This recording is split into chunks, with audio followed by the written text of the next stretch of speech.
नमस्कार।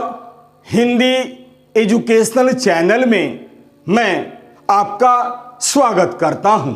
आज मैं आपके समक्ष भक्ति काल के महान कवि तथा उच्च कोटि के नीतिकार गोस्वामी तुलसीदास जी के कुछ अनमोल दोहों को लेकर उपस्थित हुआ हूं। गोस्वामी तुलसीदास जी के दोहे कई दृष्टियों से विद्यार्थियों के लिए महत्वपूर्ण है। तो आइए अब मैं इस वीडियो के माध्यम से हिंदी साहित्य के भक्ति काल के श्रेष्ठ व महान कवि तथा उच्च कोटि के नीतिकार गोस्वामी तुलसीदास जी के कुछ अनमोल दोहों के शब्दार्थ सहित सप्रसंग अर्थ या भावार्थ आपके सामने प्रस्तुत करने की कोशिश करता हूं। इसे आप ध्यान देकर सुनिएगा। गोस्वामी तुलसीदास जी द्वारा रचित अनमोल दोहों के शब्दार्थ सहित अर्थ या भावार्थ ध्यान देकर सुनिएगा। चौथा दोहा, जहां सुमति तहां संपत्ति नाना, जहां कुमति तहां विपत्ति निधाना। यह एक बहुत ही सुंदर दोहा है। सबसे पहले मैं शब्दार्थ आपके समक्ष प्रस्तुत करता हूं, ध्यान देकर सुनिएगा। शब्दार्थ, सुमति यानी सुबुद्धि या सुविचार, तह यानी वहां, संपत्ति यानी धन दौलत, नाना यानी तरह तरह के, कुमति यानी कुबुद्धि या बुरे विचार, विपत्ति यानी मुसीबत, निधाना यानी संचित या एकत्रित या खजाना।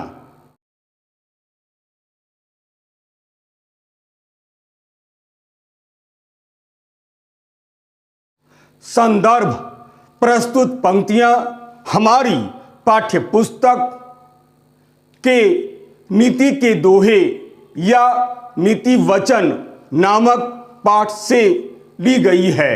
इस पाठ के रचयिता भक्ति काल के महान कवि तथा उच्च कोटि के नीतिकार गोस्वामी तुलसीदास जी हैं। ये प्रभु श्री राम के अनन्य भक्त कवि हैं। प्रसंग, प्रस्तुत दोहा भक्ति काल के महान कवि गोस्वामी तुलसीदास जी द्वारा रचित है। इस दोहा में कवि ने मानव मात्र को यह परामर्श दिया है कि जिस व्यक्ति में या जिस घर में या जिस परिवार में रहने वाले लोगों में अच्छे विचार होते हैं, उस परिवार में सुख समृद्धि बनी रहती है। परंतु ठीक इसके विपरीत जिस व्यक्ति में या जिस घर में या जिस परिवार में रहने वाले लोगों में बुरे विचार होते हैं, उस परिवार में दुख और मुसीबत बनी रहती है।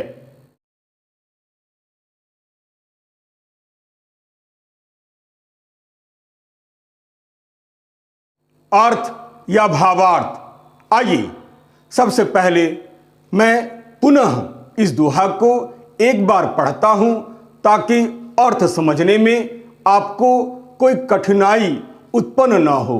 दोहा, जहां सुमति तहां संपत्ति नाना, जहां कुमति तहां विपत्ति निधाना। यह एक बहुत ही अच्छा तथा प्रेरणादायक उपदेश प्रधान दोहा है। यह दोहा कई दृष्टियों से महत्वपूर्ण है। यही नहीं, यह दोहा किसी भी देश, समाज, परिवार तथा व्यक्ति पर लागू होता है।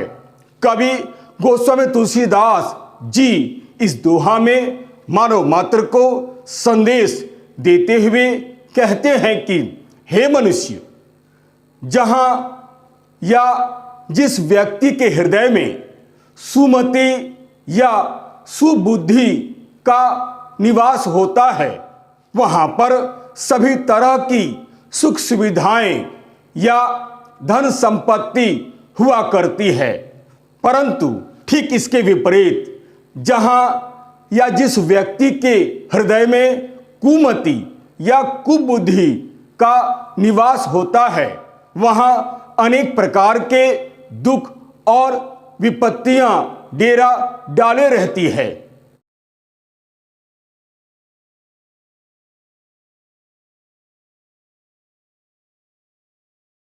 कहने का अर्थ यह है कि हे मनुष्य, जिस घर में या जिस परिवार में रहने वाले लोगों में या किसी व्यक्ति में अच्छे विचार यानी सुबुद्धि होते हैं, एक दूसरे के प्रति प्यार तथा विश्वास होता है, उस परिवार में सदैव सुख समृद्धि बनी रहती है या सुख समृद्धि आती है। उस परिवार की उन्नति होती रहती है। समाज में ऐसे परिवार का बहुत ही सम्मान होता है। समाज में ऐसा परिवार एक आदर्श परिवार बन जाता है। ऐसा व्यक्ति निरंतर अपने कार्यों में सफलता अर्जित करता रहता है। सुमति या सुबुद्धि रखने वाला व्यक्ति सोच समझकर कार्य करता है और आगे बढ़ता है।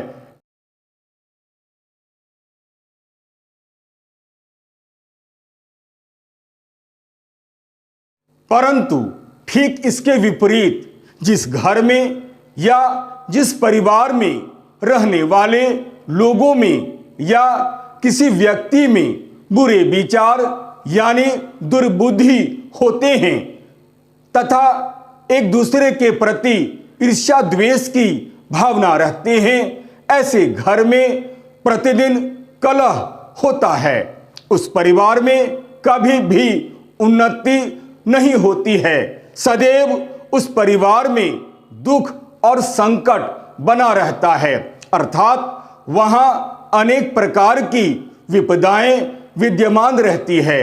इस परिवार में रहने वाला व्यक्ति कभी भी उन्नति नहीं कर पाता है। ऐसा व्यक्ति या परिवार निरंतर अपने कार्यों से पतन की ओर अग्रसर होता रहता है। कुमति या कुबुद्धि रखने वाला व्यक्ति कभी भी सोच समझकर कार्य नहीं करता है। ऐसा परिवार बुराइयों के दलदल में हमेशा फंसता जाता है।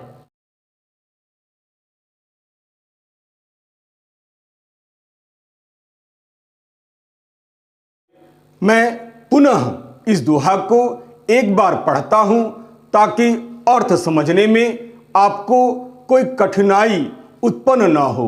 दोहा, जहां सुमति तहां संपत्ति नाना, जहां कुमति तहां विपत्ति निधाना।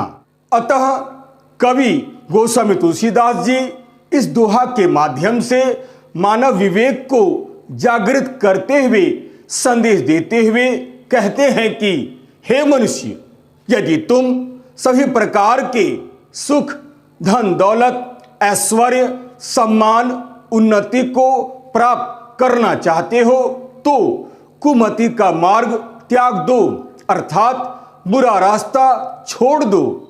कुमति का मार्ग तरह तरह की विपत्तियों की ओर ले जाने वाला होता है। अतः हमें यह याद रखना चाहिए कि जहां सुमति अर्थात सुविचार होते हैं, वहां सुख समृद्धि का वास होता है, और जहां दुर्मति अर्थात बुरे विचार होते हैं, वहां अनेक प्रकार की विपदाएं विद्यमान रहती है।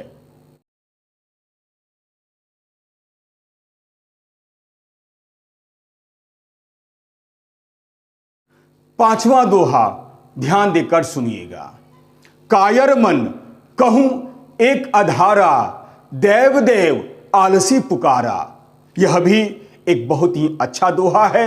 सबसे पहले शब्दार्थ कायर यानी डरपोक, एक अधारा यानी एकमात्र भरोसा, देव देव यानी हे भगवान, आलसी यानी कामचोर, पुकारा यानी बुलाना।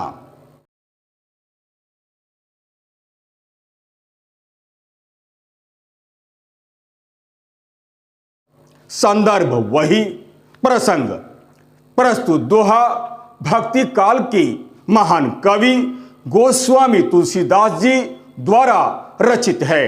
इस दोहा में कवि ने मानव मात्र को यह परामर्श दिया है कि जो व्यक्ति कायर तथा आलसी होते हैं वे कभी भी मुसीबतों का सामना नहीं कर पाते हैं, सदा ईश्वर को पुकारते रहते हैं। ऐसे लोगों को जीवन में कभी भी सफलता नहीं मिलती है।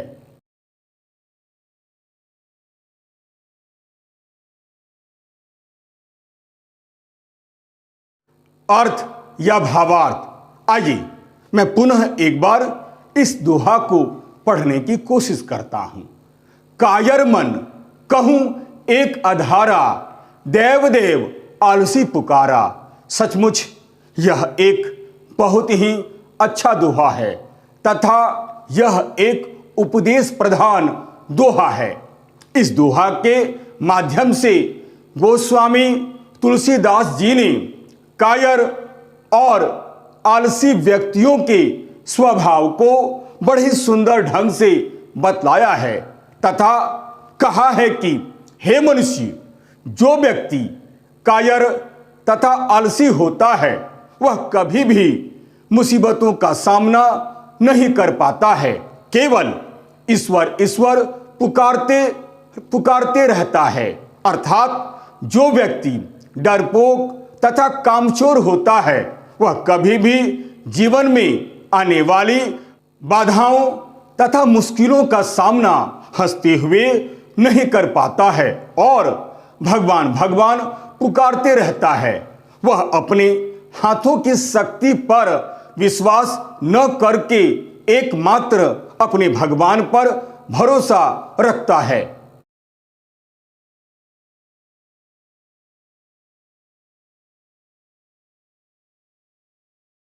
परंतु यह ठीक नहीं है।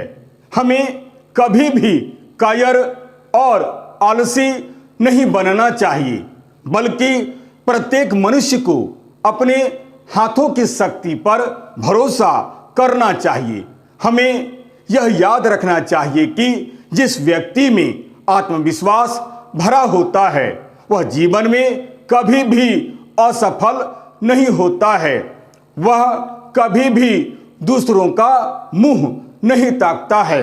एकमात्र अकर्मण्य यानी कामचोर यानी आलसी व्यक्ति ही भाग्य के भरोसे बैठा रहता है।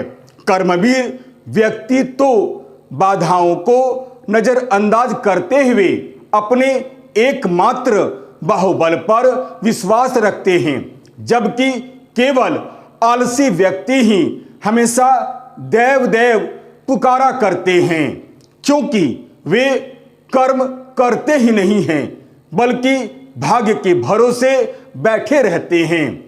सच तो यह है कि जीवन में सफलता केवल परिश्रमी लोगों को ही मिलती है। आलसी और कायर व्यक्ति सदा दूसरों का मुंह ताका करता है। स्वावलंबी व्यक्ति अपने भरोसे रहता है। वह असंभव को भी अपने बाहुबल से संभव बना देता है।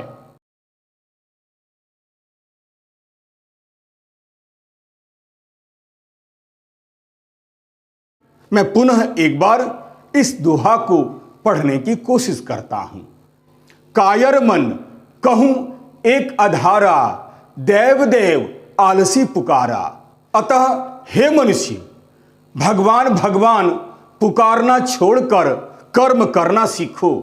अपने सामर्थ्य पर विश्वास करो और अपने कार्य पर जुट जाओ। हाँ, यदि परिश्रम करने पर भी सफलता नहीं मिलती है तो पुनः विचार करो कहाँ और क्या कमी रह गई है, उस पर ध्यान दो। केवल हे भगवान पुकारने से कुछ नहीं होता है। हमें यह याद रखना चाहिए कि आलस्य मनुष्य का सबसे बड़ा शत्रु होता है। मनुष्य को हर प्रकार से कमजोर कर देता है। व्यक्ति हाथ पर हाथ रखकर बैठ जाता है। यह मनुष्य की उन्नति और सुख को छीन लेता है। वह संसार की समस्त बुराइयों के बीच धीरे धीरे घिर जाता है। उसका जीवन धीरे धीरे निरर्थक हो जाता है। समाज में वह निंदा का पात्र बन जाता है।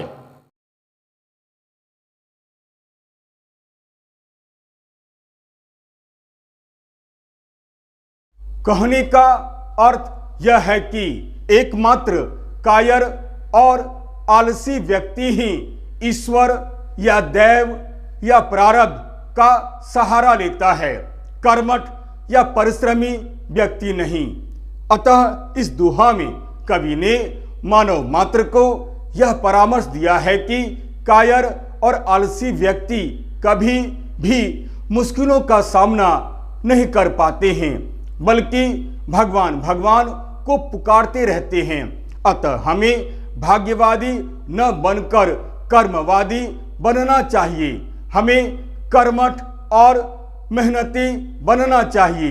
हमें यह याद रखना चाहिए कि सफलता केवल उन्हीं लोगों को मिलती है जो कोशिश करते हैं, जो परिश्रम करते हैं।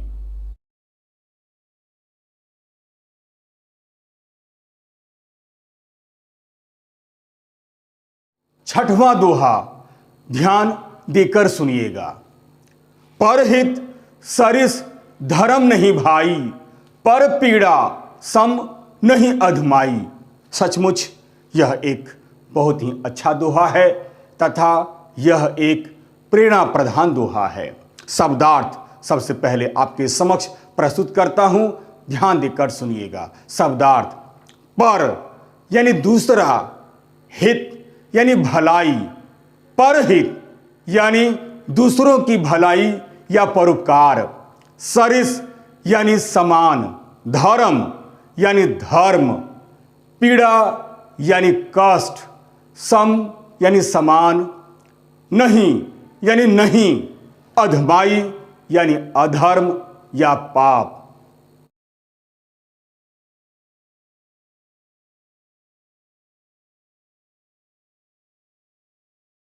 संदर्भ वही, प्रसंग प्रस्तुत दोहा भक्ति काल के महान कवि गोस्वामी तुलसीदास जी द्वारा रचित है।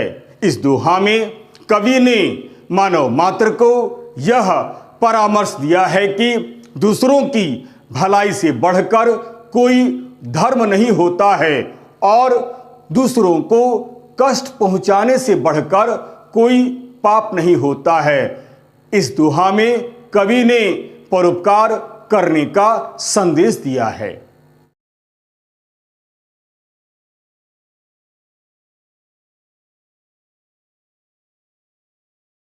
अर्थ या भावार्थ। आइए सबसे पहले मैं एक बार पुनः इस दोहा को पढ़ता हूं ताकि अर्थ स्पष्ट हो जाए। परहित सरिस धर्म नहीं भाई, पर पीड़ा सम नहीं अधमाई। सचमुच यह एक बहुत ही अच्छा दोहा है तथा यह एक उपदेश प्रधान दोहा है। इस दोहा के माध्यम से गोस्वामी तुलसीदास जी ने मानव मात्र को संदेश देते हुए कहा है कि हे मनुष्य, यदि कोई व्यक्ति निस्वार्थ रूप से दूसरों की भलाई करता है, उसके दुख दर्द को दूर करता है, तो वह महान है। दूसरों की भलाई करना एक पुण्य का काम है, यह एक धर्म का काम है। दूसरों की भलाई से बढ़कर कोई दूसरा उत्तम कार्य हो ही नहीं सकता है। दूसरों की भलाई करने से मन सदैव प्रसन्न रहता है।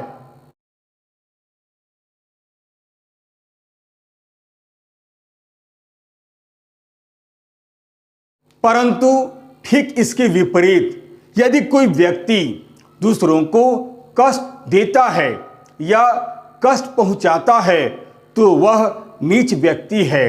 दूसरों की भलाई करना जहां एक पुण्य का काम है, वहीं दूसरों को दुख देना या दुख पहुंचाना पाप है, अधर्म है। कहने का अर्थ यह है कि दूसरों को दुख पहुंचाने से बढ़कर नीचता कुछ भी नहीं है। यह एक बहुत बड़ा पाप है। दूसरों को दुख या कष्ट पहुंचाने से बढ़कर कोई दूसरा नीच या जघन्य कार्य हो ही नहीं सकता है। अर्थात दूसरों को दुख या कष्ट पहुंचाने से भले ही कुछ समय के लिए हमें खुशी मिलती हो, परंतु आगे चलकर मन सदैव अप्रसन्न रहता है, अशांत रहता है।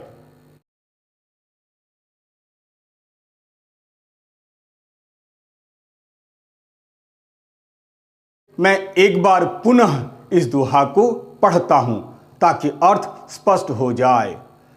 परहित सरिस धर्म नहीं भाई, पर पीड़ा सम नहीं अधमाई। इस दोहा में गोस्वामी तुलसीदास जी मानव मात्र को सचेत करते हुए कहते हैं कि हमें कभी भी किसी को अकारण कष्ट या पीड़ा नहीं पहुंचाना चाहिए, क्योंकि दूसरों को दुख देना या कष्ट पहुंचाना पाप होता है, अधर्म होता है। अतः जहां तक हो सके हमें इस पाप और अधर्म से बचना चाहिए और हमेशा दूसरों की भलाई के लिए काम करना चाहिए। दूसरों की भलाई करने वाला व्यक्ति मरकर भी अमर हो जाता है, जैसे ईसा मसीह, मदर टेरेसा, दधीची मुनि, उसिनर राजा महाराज शिवी, कर्ण आदि सभी लोग आज उनकी प्रशंसा करते हैं। आज वे जीवित नहीं हैं, फिर भी लोग उन्हें याद रखते हैं। जबकि दूसरों को दुख या कष्ट देने वाला व्यक्ति निंदा या घृणा का पात्र बन जाता है।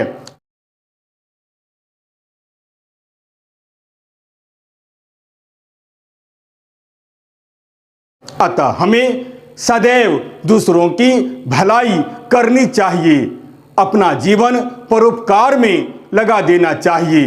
अतः इस दोहा में कवि ने मानव मात्र को परोपकार करने का संदेश दिया है।